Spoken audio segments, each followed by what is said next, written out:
Within this loaf of delicious banana bread, there's butter and eggs and vanilla, bananas maybe all the way from Guatemala, and a lot of sugar. But there's also energy. Energy is one of those things that's so basic and important to our lives and how the world functions, it's kind of hard to define. But at its most simple, energy is the ability to do work. So like a few bites will hopefully give me the fuel to record this episode. Food energy is just one type of energy, but it's incredibly important and necessary for humans to exist. And that can create some tricky issues. Like as the world's population keeps growing, we have to figure out how to provide enough food and water for everyone and still support a sustainable environment. That problem might set your geography senses tingling, because we can explore it through human-environment interactions. We might only be about halfway through our physical geography journey, but this is one of those times when the line between physical and human geography doesn't really exist. Some of the most critical issues we face as a society, like climate change, eradicating diseases, or making sure everyone has food, require knowing about Earth's physical and human systems and the interdependency of living things and physical environments. I'm Alize Carrere, and this is Crash Course Geography.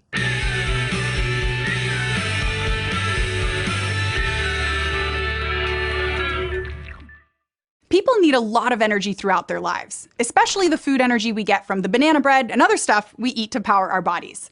And to understand how we get the food energy we need, we have to first understand how energy gets to the Earth. Once solar energy leaves the sun and travels to the Earth, it can't be returned, so we say energy flows in one direction. Food energy is created when plants turn that solar energy into chemical energy.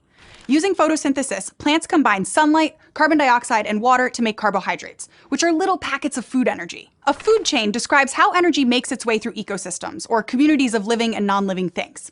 It's basically a list of who eats who. Let's go to the thought bubble. In a simple food chain, let's say a cow grazes on some grass. Then a tiger comes along and attacks and eats the cow. When the tiger dies, bacteria breaks down its body, returning it to the soil, where it provides nutrients for plants, like the grass. But food chains are rarely simple.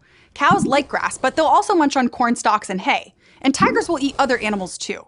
So lots of food chains intertwine within different ecosystems and form food webs. To organize the chaos, we can group organisms into categories called trophic levels. The first trophic level is the producers that make their own food, like the grass that uses solar energy to photosynthesize. In the second trophic level, the producers are eaten by a primary consumer, like the cow. Then there are secondary consumers who eat the primary consumers, like a tiger who eats the cow. And there can be tertiary consumers who eat the secondary consumers. The highest trophic level of a food web is usually the apex predator, who doesn't get eaten. In this little food chain, it's the tiger, our secondary consumer, and we only have 3 trophic levels. Each time we move up a trophic level, only 10% of the energy is passed on. So the cow only gets 10% of the energy the grass absorbed from the sun, and the tiger only gets 10% of that 10%. That means that each trophic level gets smaller and smaller. So we might have a ton of grass, a lot of cows, but only a few apex predator tigers at the top. And lastly, sitting at the edges are the decomposers, the cleanup crew who break down dead plants and animals, like our tiger, into energy and nutrients that mix into the soil for plants to absorb, starting the chain all over again. Thanks, Thought Bubble. The logic of passing on less energy to higher trophic levels applies to humans and our resources too.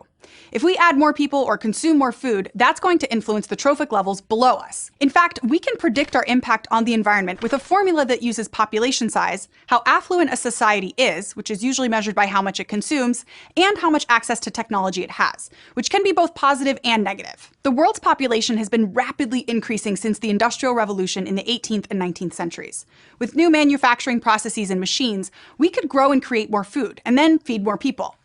And in 2020, we officially reached 7.8 billion people on the planet. As we keep adding more and more people to the world, we have to start thinking about our planet's carrying capacity, which is the maximum population an environment can support long-term with a given set of natural resources. So there are 2 types of overpopulation to consider if we're deciding if the Earth will run out of resources. People overpopulation is when there are a lot of people, so a lot of resources are used. This can be how poorer countries might run out of resources, because even though consumption per person and technology's influence is lower, the high population size means a big impact on the environment. On the other hand, consumption overpopulation is when there are fewer people, but each individual person uses a large quantity of natural resources. This is usually how richer countries might run out of resources. In both cases, we have to take a hard look at where we're getting our energy, especially our food energy. How much energy we use depends on where we are in the food chain, because as we climb to higher trophic levels, it takes more total energy to generate the food that fills our stomachs. If we look across the world, some people depend on traditional practices to get food energy and eat more grain, more seasonal foods, and larger amounts of fresh, homegrown, and unbranded foods. They eat a lot of producers, so less energy is lost between trophic levels before making it to their stomachs. As incomes rise, though, people generally go through a nutrition transition, or a change in food habits and culture because they have more wealth. In richer countries, food is generally more homogenized, highly processed, and tends to be meat-heavy. They're eating more primary and secondary consumers, and it takes more energy to feed all those trophic levels. Like as China has risen economically, the people have moved away from traditional rice-based diets to eating more meat, particularly beef. But every person doesn't live their life exactly the same way, so we're going to use average numbers to discuss energy consumption here. Some people are eating more meat and some people are eating less. In 2018, each person ate an average of just under 80 kilograms of meat in a year. And with 1.35 billion people in China, that's more than 108 billion kilograms of meat per year. Many other countries out-eat China per person, like an average American eats 120 kilograms of meat per year. That's like one person needing 1,350 kilos of grain a year to survive, because that's how much it takes to feed that amount of meat. But if we hop down to a lower level on the food chain and ate grain instead of meat, those 1,350 kilos of grain could feed 22 people for a year. This is why you might have heard about vegetarian and vegan diets being more environmentally friendly. They take fewer resources and less energy to feed you. So to put it all into perspective, eating a hamburger or something processed like banana bread takes more energy than just eating a banana. And that's only part of the picture. We also have to think about how that food is grown and gets to us. For example, since I live in the United States and we import bananas, a more energy-saving choice might be to eat cornbread from corn grown in Iowa, or just eat the oranges grown in my backyard. Urbanization and industrialization change how we produce our food and how much energy that takes.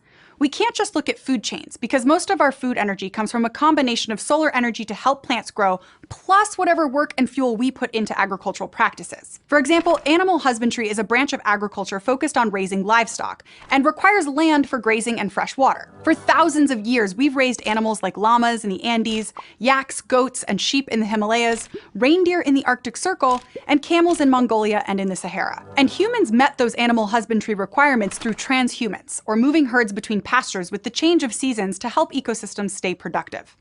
Indigenous communities especially have farmed in ways that have left plenty of energy for local ecosystems. But as our societies have industrialized, farms have become large users of fossil fuel, from using equipment to plant and harvest crops, to transportation to deliver the food to urban areas.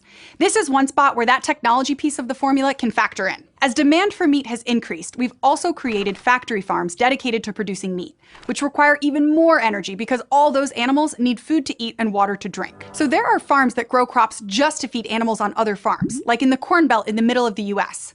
Instead of using the solar energy captured by these crops to directly feed people, it goes to the next trophic level to fatten up cattle and hogs. The Corn Belt is also a pork belt and a beef belt. So we're devoting a ton of land, jobs, and industrial processes to keep our spot high up on the food chain. And as the world population keeps growing, managing the amount of resources we have, especially food energy, is an increasingly urgent problem. With 7.8 billion people on Earth, we are changing the flow of energy through our ecosystems. And those changes are tied to a cascade of environmental and social problems. To find solutions, as geographers, we examine how local choices intersect with larger scale outcomes. On the population side, we can help feed growing populations by understanding where food is produced and how it's distributed. Locally, strong distribution networks, with access to affordable healthy foods, are critical to making sure everyone has enough food. Regionally and globally, we can study the economic incentives that allow food to easily flow some places and not others, or systems that break down local food networks to create global ones, like how affluence is tied to eating more meat. To reduce our consumption impact, knowing our food shed, or the area that feeds us, is critical. We can limit how much meat we eat or try to eat locally grown foods. And these local actions can impact ecosystems and food economies around the world as demands change. Maintaining energy flows and finding a way to feed everyone on the planet is not going to have a quick solution. But as we all work together to keep moving forward, thinking carefully about what we eat, how it gets to us, and how to create food sustainably are some of the ways we can each have the greatest impact. And creating a sustainable planet is something we'll keep exploring spatially, including next episode when we look down beneath our feet to the soils. Many maps and borders represent modern geopolitical divisions that have often been decided without the consultation, permission, or recognition of the land's original inhabitants. Many geographical place names also don't reflect the indigenous or aboriginal people's languages. So we at Crash Course want to acknowledge these people's traditional and ongoing relationship with that land and all the physical and human geographical elements of it. We encourage you to learn more about the history of the place you call home through resources like nativeland.ca and by engaging with your local indigenous and aboriginal nations through the websites and resources they provide.